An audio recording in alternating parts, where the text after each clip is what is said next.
Ladies and gentlemen, welcome back to the Stephen A. Smith Show right here over the digital airwaves of YouTube.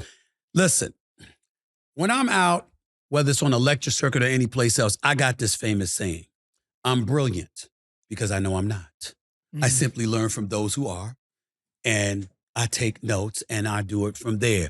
And that's a perfect segue into talking to my next guest, because this is a man described as one of the most forward thinkers in the world of business. He's a serial entrepreneur, a strategist, and is considered one of the leading global minds on what's next in culture, relevance, and dare I say, even the internet. The one and only Gary Vee, as in Gary Vaynerchuk. My man. What's up, my man? It's good to see you. It's such a pleasure. How you doing? Too good. When you hear yourself described in that fashion, tell me what comes across your mind. Similar to your opening line, deep humility. Mm. I'm detached from it a little bit.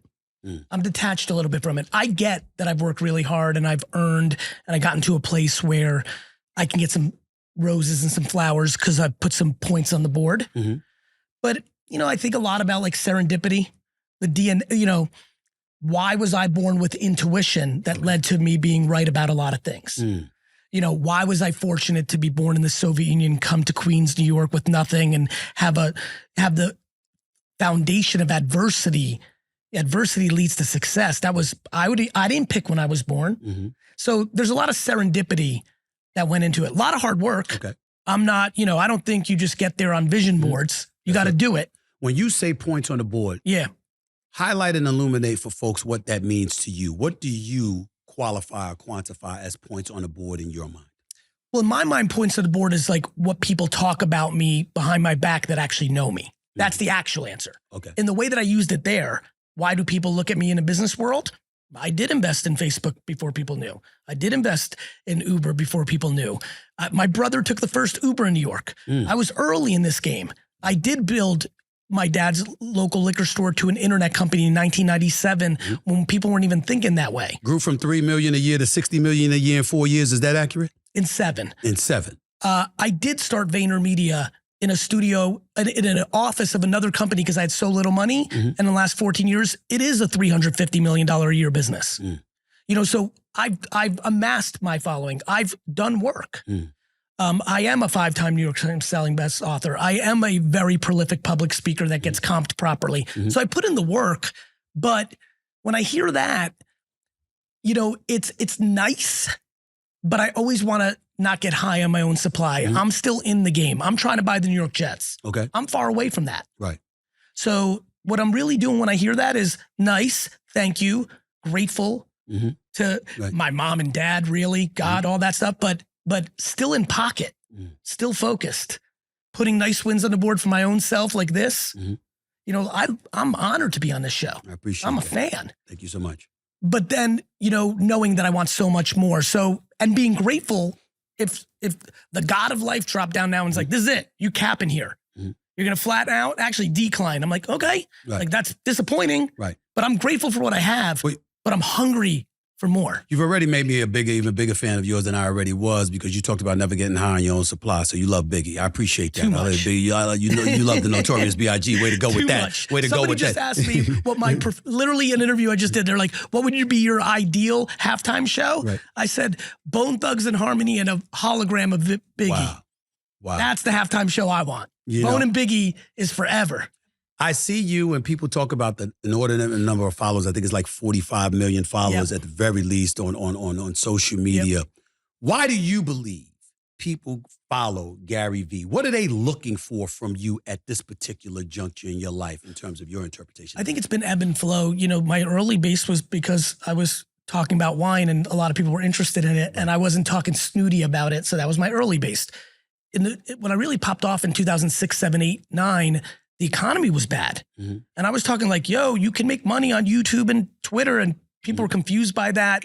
And so early on, it was for someone that was showing the way. I think now it runs a lot of gamut. I have a lot of people that follow me because I talk about modern parenting. I think parenting is in a weird place in the world. Yes, it is. You know, I think a lot of people follow me for what's next because I've got that track record. You know, it's funny. I think as a public figure, I'm very good at finding purple. I like that you wear purple a lot, by the way. I like purple. I think America's gotten too red and too blue. I agree with that. And I think purple is the magic.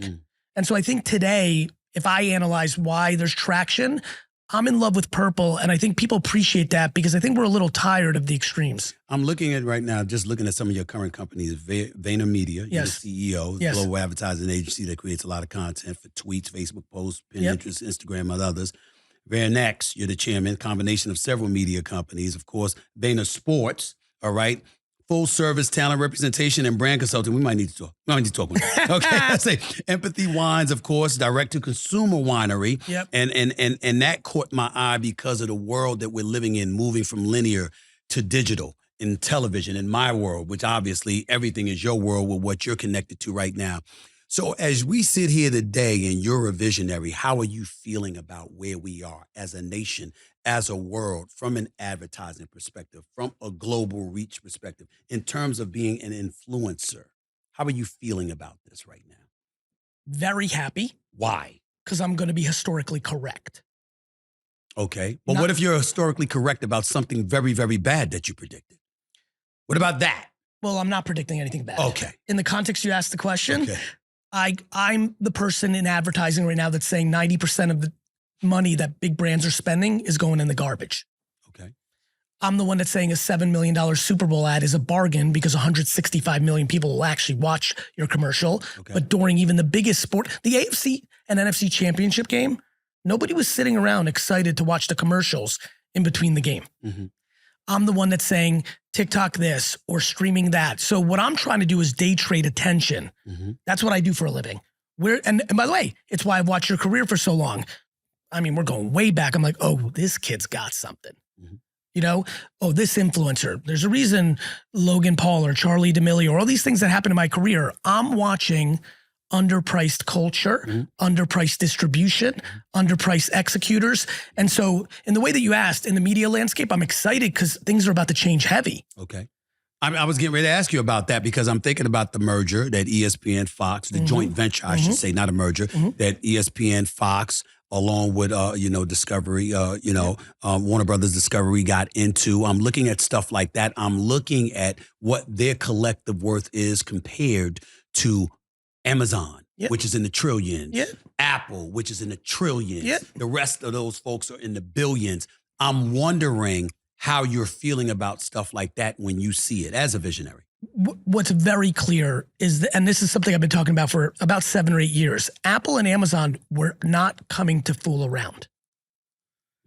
These traditional media companies, including my favorites, ESPN's, all that, there's always a bigger fish. And the reality is the internet is the big dog. And so what happened was there was all these people that held on to the radio when we finally had television in the 50s and 60s. Yeah. I was a really poor student, Stephen A., but the one class I was good at was history. And I never understood until I got to my mid-30s. I'm like, damn, that's because I believe in pattern recognition and history repeating itself. And so what's happening is, what do I think? I think the world's going to change quite a bit. Apple has the MLS. Amazon's going to own this football thing. It's going to play out. And the NBA, and you know this because you're very close to it, they're not fooling around with this next deal.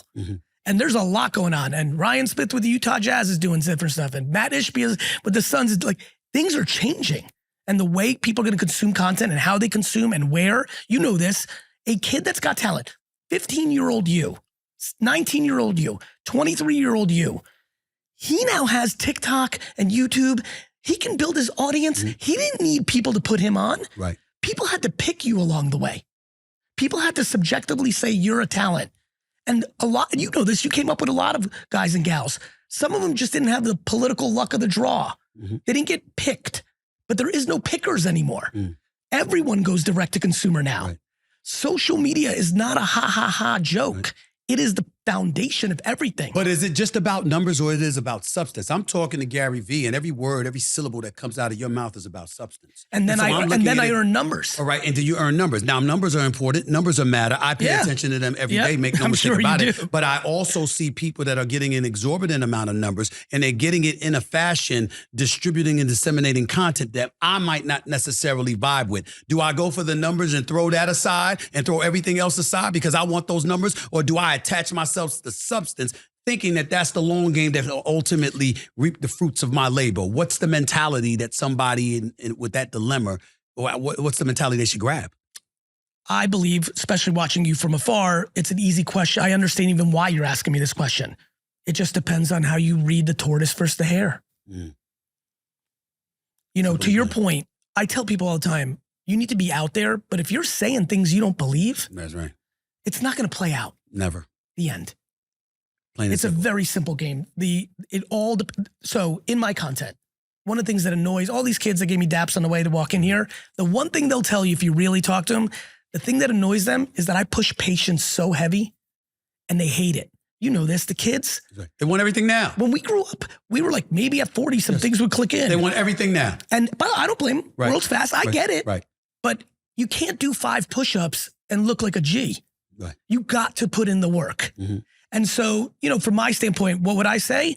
If you want a couple of years of enjoyment and some fake fame and accolades, then attach yourself to anything and not be about real life. If you want legendary status, if you want it forever, and most of all, if you want to be able to put your head on your pillow at night, you better spit things you actually believe.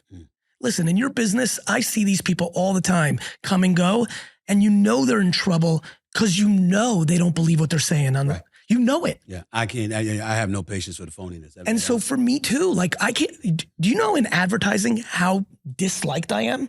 I'm sitting there and poking sacred cows. I'm saying every television commercial is a waste of money besides Super Bowl. I'm sure you can imagine that a lot of people in that $80 billion industry per year in America, it kind of hurts our feelings. They have feelings about Kind that. of hurt their feelings. That's right. Absolutely. And so, but I'm too scared to be wrong. Right. How can you say things you don't believe? But if 80 billion, let's just say, for example, 80, 90% of it is wasted time, wasted advertising, right? And we all understand that these are the kind of things that fuel the system. I mean, you could look at the criminal justice system, for example. Don't even get me started with that. You know, police officers, the lawyers, the judges, the prison system, except the system itself. We know all of this. So anywhere you look, anywhere you go, there's always something systemic that has some level of influence, right? So when you say what you say, do you ever find yourself looking at society and saying to yourself, there's an abundance of people out there that are not equipped to handle the change that ultimately has come forward? And how, as a society, we're going to adjust to that? Especially when, in this scenario, it's predicated on their own greed. Big companies go out of business because they care about the short term. Founders tend not to go out of business. Mr. Old School Toyota isn't going to be the reason Toyota failed. It's some executive that got paid and just wants to make their money on the stock price. And so they'll milk it because they know they're retiring next year. Whoever gets left with the bag. Wow.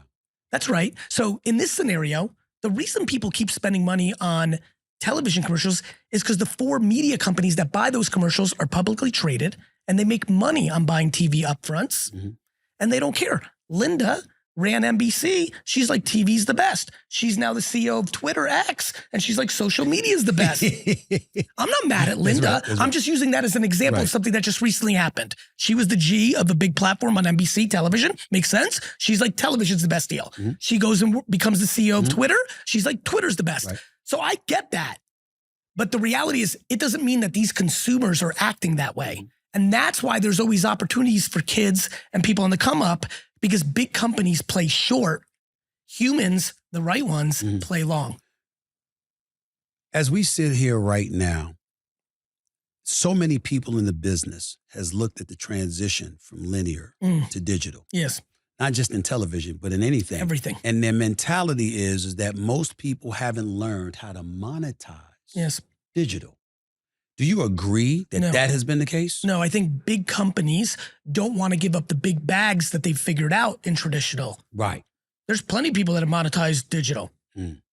As a matter of fact, there's way more humans that have figured out monetizing digital. But I'm saying those big companies that were making money in traditional, you can make money in digital. Why aren't you prioritizing really mastering how to make money in digital the way you did in traditional? Because at that level, those are nickels and pennies and dimes to the dollars they made in these big upfront monster deals. And so they're secondary. Plus, you know this because you pay attention. The big dogs in these companies, they're not about that life.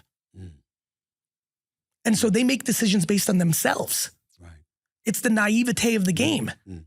They just don't see it. So your brilliance is obvious, and it's well recorded and well documented. Riddle me this. Why the hell do you want to own the New York Jets? What is that about? Why would a winner such as yourself associate yourself You're gonna love this and your answer. fandom, your love, your emotions, and everything else in between with the New York Jets, who, by the way, haven't won a Super Bowl since 1969. Haven't been a Super Bowl January since 12th, 1969.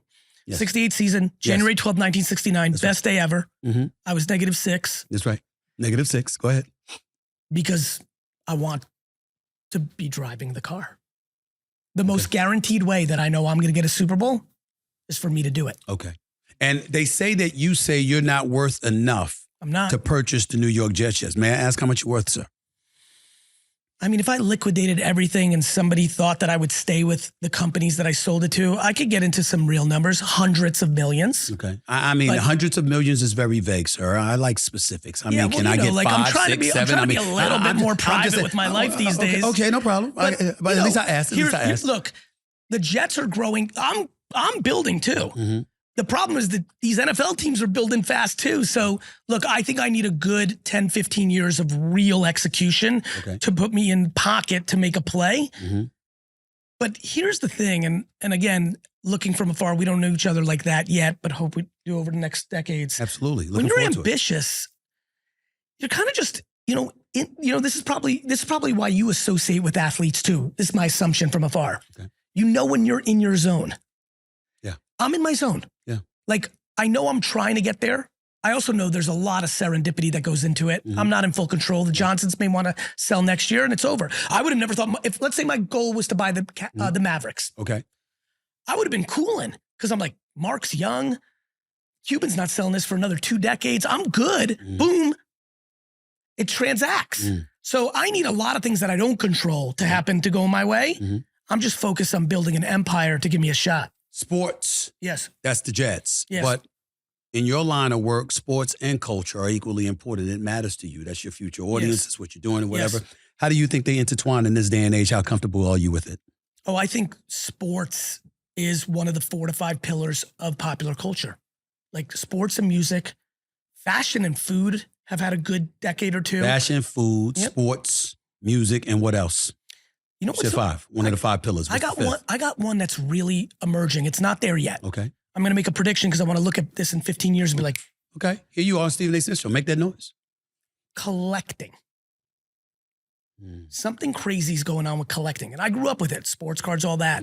But then all of a sudden, man, if I knew all those sneakers were going to be worth this kind of money when I was coming up, and then contemporary art, and just this, even if you look at the Taylor Swift effect on this Super Bowl, here's a fun fact that a lot of people aren't paying attention to that I am. I'm watching little girls post Travis Kelce rookie cards on TikTok. Yes. So collecting is starting. And I think in 20 years, when you go out to dinner, you'll just ask everybody the same way, what are you listening to? Oh, that new Kendrick Lamar. What do you, Rasheed Johnson. When you're talking like collecting, I think people are just going to talk. They're collecting something. Got it. 2 more questions Please. before I let you get on out of here. Which clients of yours are running ads this year at the Super Bowl? We've got one, Starry. Okay. And we're really excited about it. It's proper. It's a good one. Best Super Bowl commercial you've seen in the last 5 years? Let me give you my favorite one of all time and then last 5 years. Give it to me.